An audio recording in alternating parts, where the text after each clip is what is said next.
परभणी येथे परमपूज्य भारतरत्न डॉक्टर बाबासाहेब आंबेडकर यांच्या पुतळ्यासमोर ठेवण्यात आलेली भारतीय संविधानाची प्रतिकृती, या प्रतिकृती एका मनोवृत्तीच्या व्यक्तीने त्याची तोडफोड केली।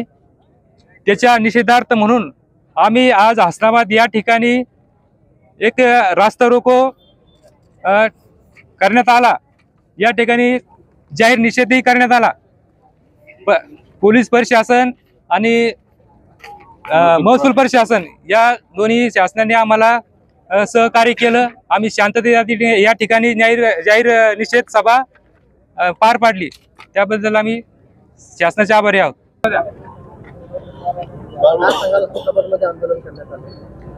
काय परभणी इथं जे अत्यंत दुर्दैवी घटना घडली आहे, जसं त्याला म्हणता येईल सरळ सरळ आपल्याला, जी जय भीम फिल्म दाखवली होती आपल्याला, त्याचीच पुनरावृत्ती परभणी येथे घडली। अत्यंत निष्पापपणे एका साधारण जय भीम व्यक्तीला तिथं जेलमध्ये मारण्यात आलं, त्याचं हत्याकांड करण्यात आलं। हे संविधानाच्या विरोधात आहे।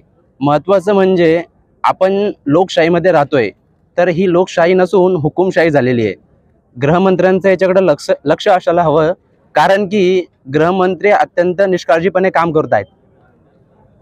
इथून पुढं गृहमंत्र्यांना मी अशी विनंती करेन आपल्या मार्फत की आपण याच्याकडे सखोल लक्ष करून SIT नेमून त्याची सहनिशा करून चौकशी करावी आणि आमच्या सोमनाथ भाऊ सूर्यवंशी यांना न्याय मिळाला पाहिजे।